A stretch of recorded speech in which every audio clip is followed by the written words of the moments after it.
안녕하세요, 카즘TV 시청자 여러분, 이재린입니다. 오늘은 르노의 신차 세닉을 타러 왔어요.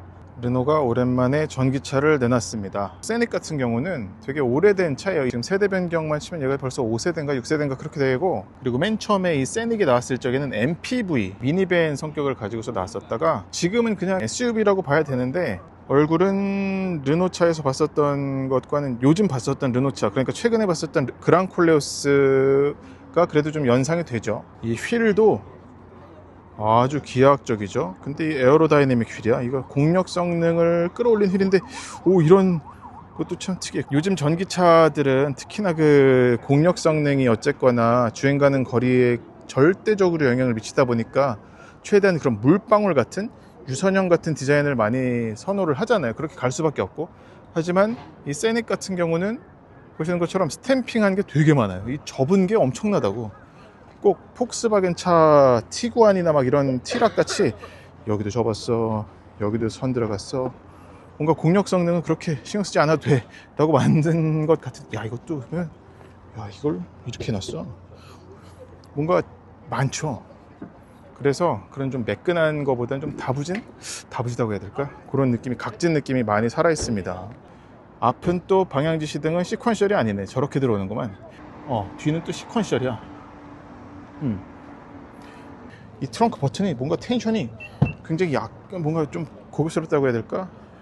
그런 게 있어요. 그리고 바닥이 별도의 그 파티션은 없어요. 그냥 깊게 꺼져 있고 공간이 또 있어. 뒷시야가 이게 나름 좀 좁거든요. 그래서 카메라 룸미러가 있는데 일반 룸미러도 쓸 수가 있고, 카메라 룸미러를 쓰면 자, 메뉴가 이렇게나 많다. 그래서 정차했을 때만 사용하는 게 좋겠다. 자, 이거는 세닉에서 아주 내세우는 피처 요소인데, 최상위 트림인 아이코닉에서 옵션으로 선택해야 되는 거긴 해요. 솔라베이라고.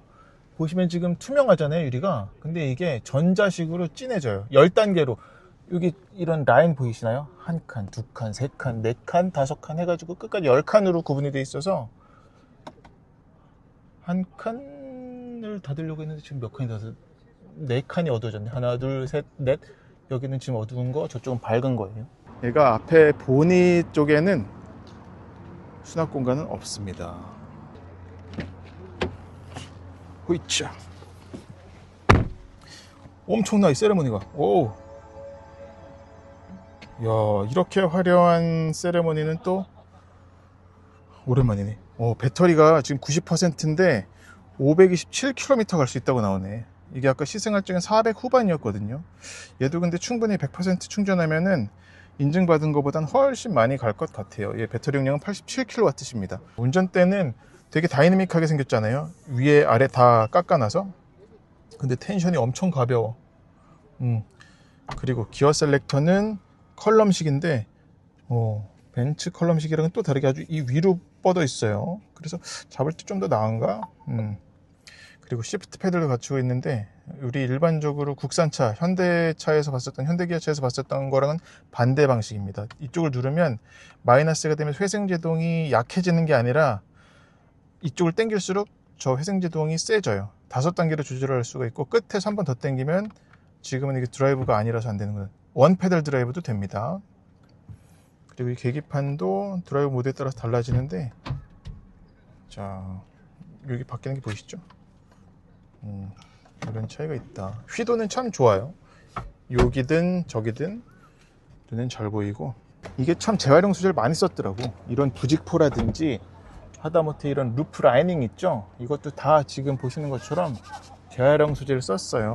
엑셀러레이터는 서스펜디드 타입입니다. 오르간이 아니에요. 시트도 되게 스포티해. 이 볼스터 같은 게 엄청 튀어나왔다고. 근데 그냥 쿠션이네. 오호, 뭔가 이 안에 프레임이 없어요. 이 바닥은 거대하네. 여기 지금 이게 요 파티션이 있나 보다. 예, 엄청 깊네. 컵홀더가 하나입니다. 그리고 여기도 깊게 있고, 키는 일반적인 르노키랑 같아요. 네, 지금 이제 세닉 뒷자리에 앉았고요. 타기 전에 이제 예상했던 거는 얘가 이제 휠 베이스가 2.7m가 조금 넘거든요. 그래서 뭐 아주 광활하진 않겠다라고 예상은 했는데, 그래도 괜찮습니다. 패밀리 SUV로 쓸 수 있는 수준입니다. 뭐 이런 거주성, 채광성, 이 솔라베이 들어가서 채광성은 뭐 말할 수 없이 좋고요. 다만 이게 이제 아이코닉 트림에서, 최상위 트림에서 옵션으로 집어넣어야 되는 건데 굳이 선택하진 않아도 될 것 같습니다. 이유는 헤드룸도 좋고, 그리고 이 옆유리가 마치 미니밴처럼 이 폭이 넓어가지고 채광성이 뭐 이게 굳이 없다고 하더라도 나쁘지 않을 것 같아요. 그리고 다리 공간은 레그룸은 좋고, 다만 이제 발 공간은 저건 들어가지 않아요, 발은. 네, 이제 세닉 주행을 하고 있는데 이 차를 간단히 숫자적인 것부터 말씀을 드리자면, 얘는 최고 출력은 한 220마력이 채 되지 않습니다. 그리고 최대 토크는 300Nm인데 평이한 수준이라고 할 수가 있겠고, 다만 이제 그 출력이 차 크기나 차 성능의 차 사이즈에 비해 부족하진 않나 라고 물어보신다면 그런 걱정은 안 하셔도 될 것 같아요. 정숙성은 2열보다 1열이 다소 높은, 다소 좋은 편이라고 할 수가 있겠고, 정숙성만이 아니라 승차감이 많이 차이 나네. 전 지금 2열에 먼저 앉고 1열에 지금 나중에 앉아서 돌아가는 길인데 1열에 앉으니까 프랑스 차 같다 라는 생각이 그래도 좀 스며들기 시작했어요. 그 프랑스 차들 타보면, 이건 뭐 르노차 뿐만 아니라 다른 타 브랜드 차들도 마찬가지인데, 특유의 그 쫀득쫀득한 승차감과, 승차감보다는 이 핸들링적인 부분에서 그렇게 좀 차진 느낌이 참 기분 좋게 해주거든요. 그리고 서스펜션도 마찬가지고, 얘가 회생제동을 5단계로 조절을 할 수가 있거든요. 그러니까 이 시프트 패드를 당겨서 조절을 하는 건 마찬가지인데, 이건 약간 이제 국산차랑은 반대로 그러니까 시프트 패드에서 플러스가 업 시프트, 이쪽 다운 시프트가 마이너스 이렇게 표시가 돼 있잖아요. 근데 얘는 오른쪽을 누르면 회생제동을 줄여주는 거예요. 그리고 왼쪽을 누르면 점점 세지고, 그리고 마지막에 가서는 원페달 드라이브가 활성화가 되는데, 그럼 이제 속도를 0으로까지 떨어뜨리는 거예요. 떨어뜨리는데 요것도 약간 좀 재밌는 게, 엑셀 오프를 하면은 바로 그냥 골프카트처럼 쭉 빠지는 게 아니라 살짝의 텀이 있습니다. 그래서 그 부분은 저는 뭐 개인적으로는 진짜 쫄리는 상황 아니면 전기차 탈 적에 원페달 드라이브는 안 쓰거든요. 아예. 그리고 이 회생제동 시스템이 설령 있다 한들 거의 그냥 꺼버리고 다니는 그냥 경향이 많은데, 얘는 그런 부분에서 약간의 그래도 차이점은 있어서 행여나 그런 이 원페달 드라이브 이용해서 조금이라도 전력을 충전해서 가야 될 우리 상황 발생하잖아요. 야, 이번에 IC 빠져가지고 전기차 충전기까지 가야 되는데 그런 상황?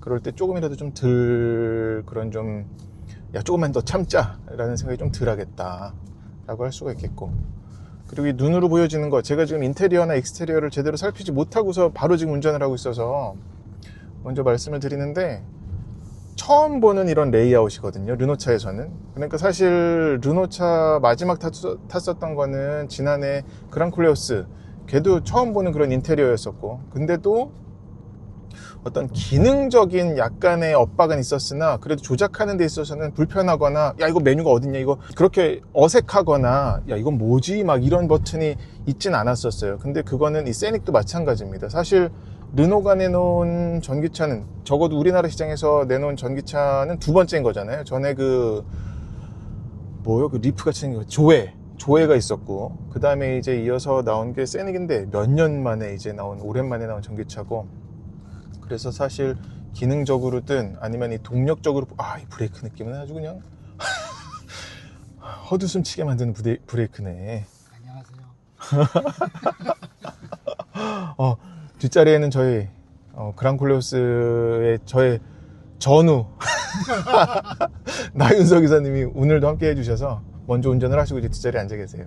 여기 이제 맨홀 뚜껑이 꽤 있어가지고, 맨홀 뚜껑도 있고 도로 상태가 좋은 가운데 그렇게 무릉덩이 같은 데가 있어가지고 보는데, 이 차가 큰 턱이나 큰 웅덩이 같은 거는 잘 대응하거든요. 잘 대응한다기보다 예상보다 좋아. 속도 방지턱 특히 넘었다가 떨어질 적에 우리가 우리 의지와는 상관없이 충격이 내 몸에 전해질 거야 라고 예상해가지고 뭐 발끝에 엄지발가락에 힘이 들어가든지 아니면 뭐 엉덩이에 힘이 들어가든지 하는데, 얘는 그 정도까지 대응할 필요는 없을 만큼 다스려요. 근데 웃긴 거는 좀 애매한 그런, 뭐 이를테면 맨홀 뚜껑이라든지 살짝 튀어나온 둔덕이라든지 이런 데 넘어갈 적에는 왈그락 되는 게 있어서 신기하네 라는 생각이 들 때가 있습니다. 경쟁사를 언급할 수밖에 없는데 얘 사이즈가 살짝 애매하거든요. 뭐 아이오닉 5보단 작고 EV3보단 크고, 그래서 그럼에도 뭐 실내 공간적인 부분은 수긍할 수 있을 것 같은데 승차감적인 부분이라든지 또 차의 자연스러운 움직임 있죠.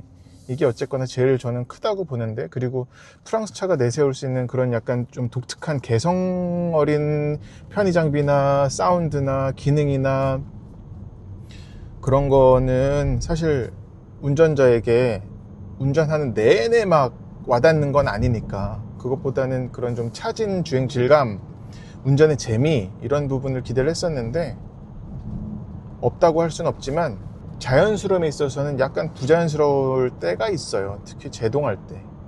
뭐 이 회생 제동을 5단계로 어떤 단계로 조절하냐, 어느 단계로 놓고서 타느냐에 따라서 조금씩 달라지는 건 있습니다만, 큰 틀 안에서는 제동할 때 차의 움직임이 바뀌는 게 획 바뀐다고 할까?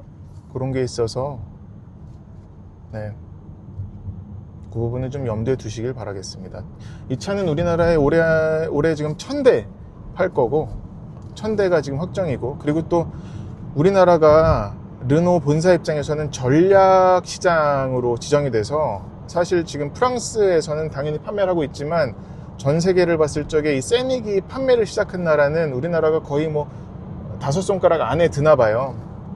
그래서 우리나라 시장에서 이제 어떤 반응을 얻을지가 뭐 좀 중요할 것 같은데, 그래서 좀 더 소비자들께서도 한번 느껴보시면 좋을 것 같습니다. 이게 지금 들리시나요? 와. 근데 이거는 좋아요. 그러니까 숨 죽는 거 있죠. 숨 죽는 구간이 상당히 멀리 있네. 근데 제동할 때마다 차가 아무튼 영상 도움되셨으면 좋겠어요. 고맙습니다.